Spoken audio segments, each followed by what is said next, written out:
But can I talk about Time's Person of the Year 2018, which are the Guardians. These are journalists that have either been killed or jailed or maybe facing jail because of what they're doing. They're just trying to put out the truth, and they have been persecuted for it. Now, I'm not going to sit here and say that they're wrong in saying what these journalists are, but I will give a little bit of a kickback. And before I get into it, let's roll a video so you'll be able to see who these individuals are. There's quite a few people, and they have their own individual covers. So after we get done watching this quick clip, I'll talk about each individual that's in there. I'll talk about this category in general. I'll talk about journalism and America, especially since I live here. I know a little bit about it. Then I'll wrap it on up with a nice bow on top. So without further ado, let's go ahead and roll it. Time magazine has named 4 journalists and 1 news organization as its 2018 Person of the Year. Time calls its choices the Guardians and the War on Truth. Washington Post columnist Jamal Khashoggi killed inside the Saudi consulate in Istanbul. Maria Reza, editor of a news website in the Philippines known for its critical coverage of the Duterte government. Reuters journalist Wa Lon and Ja So-u arrested and jailed in Myanmar after investigating the killing of 10 Rohingya Muslims. Their wives are seen holding their photographs. And the Capital Gazette in Annapolis, Maryland, where in June 4 journalists and a sales assistant were killed by a gunman who opened fire in their newsroom. They will be featured on 4 different covers. Time says the group was chosen for, quote, taking great risks in pursuit of greater truths for the imperfect but essential quest for facts that are central to civil discourse, for speaking up and speaking out. Okay, so you saw that. You see what's going on. Now, before I even get into my thoughts, I just want to say rest in peace to all those who have died. And if people are in jail that shouldn't be, they should be freed. I'll just let that be known because I don't want it to be seen as, well, I'm trying to defend the killings of journalists. Nah, if you're killing a journalist just because, I mean, come on, there's no need for that. However, this category was picked simply because the editors at Time Magazine want to attack Trump. Matter of fact, there's a short article that I will link to in the box below that explains the rationale behind selecting the Guardians for Time's Person of the Year. And it states in there that Trump was a big part of it. So I'm not just making it up. This comes from Time Magazine itself. They're also talking about how important it is to preserve democracy and all this and that. But journalists aren't completely innocent here. Not at all. We've seen time and time and time again how journalists put out false information. Matter of fact, in the piece that I read from Time Magazine where they were talking about how Trump is attacking fake news and others are attacking fake news and this really shouldn't be a thing, Hillary Clinton was the main one who started that whole chant of fake news. She did this whole big news conference, this press conference about fake news, talking about how we got to fight it, we got to stamp it out, this, that, and the third. Matter of fact, in this particular piece that I've read from Time Magazine, they were talking about how social media is allowed to go unchecked and information just flows about. So who's going to be the grand arbiter of what information should be out and what information shouldn't be out there? Who's to say what journalists are legitimate or illegitimate? You could call me a journalist. I research, I fact find, I call people, I dig up information, and I report news. So why is what I say less important or deserving of censorship while people who work for a major corporation like Time, Reuters, etc., can just have carte blanche to say whatever they want? You know, they put out routinely false information and rarely issue retractions. If they issue a retraction, it does not get as much attention as the original statement was, especially if it was pretty salacious. We've seen all these things come out about Trump. Remember the whole thing when Trump was running during the election? It was so many falsehoods out there. Huffington Post with this 98.2% that Trump is going to lose. All kind of leaks that have been out there. You know, people's personal information, tax documents, all that kind of stuff has been leaked to the media and just put out there like it's nothing. False rape accusations. Remember the Rolling Stone thing with UVA? The media is very powerful and it should be very careful.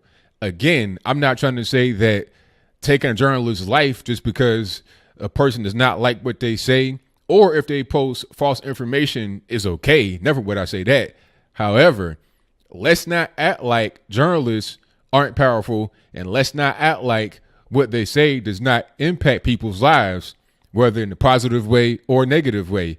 You got plenty of innocent people that are in bad situations because they have been ruined by journalists. Remember when CNN, because this was also mentioned in there, they were talking about how, CNN had bomb threats. Again, not trying to say it's right, but they were trying to say CNN is being attacked. Well, CNN has attacked plenty of people.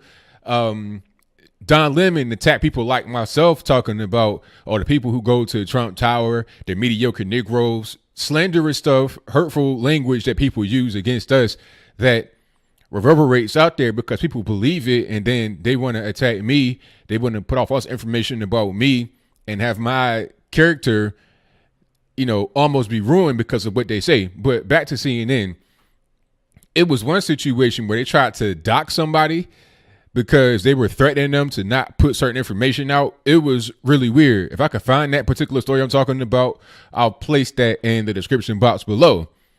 But this goes back to the whole point about these journalists not being totally innocent. Yes, there are people on the side who oppose journalists that are far from innocent, that hurt people, imprison people when they shouldn't be. But there are also plenty of journalists that come from so-called reputable sources that harm people just as badly as the opposing side does. This is not a one-way thing. It's not, just aggression from one side to the other for no reason. But let's get back to the people that were in this particular piece. You have Jamal Khashoggi. You have the staff of the Capital Gazette in Washington, D.C. You have Maria Ressa, who runs a magazine in the Philippines. And you also have Walon and Kiao O. And they are journalists in Myanmar who were reporting about the Rohingya Muslims. I'm not sure if the Muslims were killed or whatever it is, but Walon and Kiao were put into jail. The Philippine woman who runs the website called Rappler, it's against the Duterte regime and whatnot. She's facing jail. Obviously, Jamal Khashoggi was killed, and Capital Gazette, 5 of their staff were killed by a person who had a long-standing beef with them over an article they produced about him harassing somebody online years ago. This had been a long-standing thing. All of this kind of ties to Trump. Why pick Jamal Khashoggi? In this piece, they said that 48 journalists passed away. So why pick Jamal Khashoggi as one individual? They picked the Capital Gazette because that was more of a workplace shooting from a disgruntled guy who had been disgruntled for a long time. I understand that. But why Jamal Khashoggi? The reason is because people said that Trump should have done something about it. My question is, what should Trump do about Jamal Khashoggi? How was that his problem? How is that his responsibility to do something about that? That is a foreign nation murdering their own citizen. The United States murders its own citizens every day. So should China or Russia or somebody come in and say, hey, U.S., you can't do that, and we're going to impose sanctions on you? I'm not saying it's right what happened to Jamal Khashoggi, but that is their business. Let them handle it. Actually, as I'm talking right now, you had like 16 people get arrested, and it's going to be a really big thing in Saudi Arabia, not from some foreign country, not from some UN or anything like that, not from some American troops. Saudis handled the situation by arresting Saudis because Saudis killed a Saudi. That's the way it should be. If somebody in America, high-level government, low-level, random guy on the street kills somebody, then it should be up to Americans to punish that American for killing the American. It's very simple. Jamal Khashoggi was not a U.S. citizen. Yes, he did live here for a while. Yes, he did work for the Washington Post, but he was not a citizen, therefore not our responsibility. He was not on U.S. soil. He was overseas in Turkey, not far from Saudi, and then the Saudis came, killed him. Unfortunate, not right, but not our responsibility. This piece is just an example of why the media is not innocent. They want to come off like they're just helpless victims, but they have a lot of power. People are going to see these headlines. They're going to see the magazines. We're in the grocery store picking up, beer, tobacco, whatever they're getting. And they're going to look at it and be like, oh, okay, I've been hearing about that guy. Isn't that the guy that Trump said it was okay to kill because he hates journalists? That's what they're going to think, because this is what has been put into their mind by the media every day.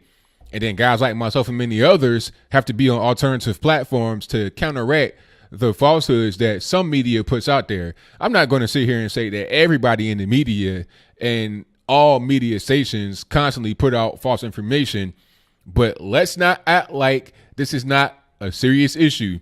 If it were not a serious issue, then there would be no demand for guys like myself. The American people at this point watch the news, and it's almost like you're watching a comedy show. It's so much false information, misleading information, salacious headlines, because sometimes, or a lot of times, they'll put out a real piece of information, but then the way they report on it will make it seem like it's more severe than what it is, or like it's a thing that it's not. And talk about this whole Russia kerfuffle. They'll keep reporting on that over and over and over again. The reality is there's nothing there. It's a nothing burger, much ado about nothing, a brouhaha over an empty vessel. But the media will report on it in a way that makes the average person believe there's more to it than there is. So now I keep getting questions. What about Russia? Trump lied about Russia. And people are so emotional, so angry, because that's the power the media has. They have the power to be in your home every day and give you your marching order, so to speak. They set the tone for you and how you react to political things. They are kind of involved with the election process. And the same media will say, well, Russia was involved with the election and we can't have people that are trying to influence the vote. But the media does it every single day, not just from running ads that are paid for by political people that clearly state on the bottom, this is paid for by X, Y, and Z. They present their opinion and viewpoint as the only viewpoint that is appropriate, and everyone else's is inappropriate. So that was on my testimony to get it off. Those were the Time Persons of the Year. And by the way, that was changed, I think, in the late 90s, early 2000s. Before that, there weren't really many women that were chosen as a Man and Woman of the Year. After that, there was an explosion of it because, hey, you got to be more inclusive. And maybe one day, if not already, there's going to be an individual on there who's not a man or a woman. They have whatever kind of gender they created, space alien unicorn. That's their gender. So they don't want to be labeled as man or woman. Maybe even down the road, you have to say time. I don't know, whatever you want of the year. You got these furries and whatnot, but I'll just pause right there and move on to my closing. That is all I got. So what say you? Do you think that the Time Person of the Year was appropriate? The Guardians. Again, to close it, I don't think that it's right to hurt journalists or put people in jail that don't belong. However, this whole I'm a victim and, I never do anything wrong is incorrect. Okay. It's just wrong.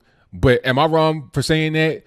By saying a thing that I really believe to be true, that I can demonstrably prove is true, am I aiding in the targeting of journalists? If you think that way, then what about when journalists put out intentionally misleading information that targets people like myself? Okay. When you got these news pundits that come on TV and dismiss people that are conservative, they dismiss regular, everyday working Americans. They dismiss you because of your skin color and your political affiliation combined. What does that do? Is that right? If we're going to call out people that do wrong as it relates to the media, we got to call out both sides, the media itself and those that are not in the media. Let's call out both and be fair. Let's not have it be one-sided. I can't say that the media is totally innocent, and I can't say the general public is totally innocent either. But whatever your comments are, please let me know in the comments below.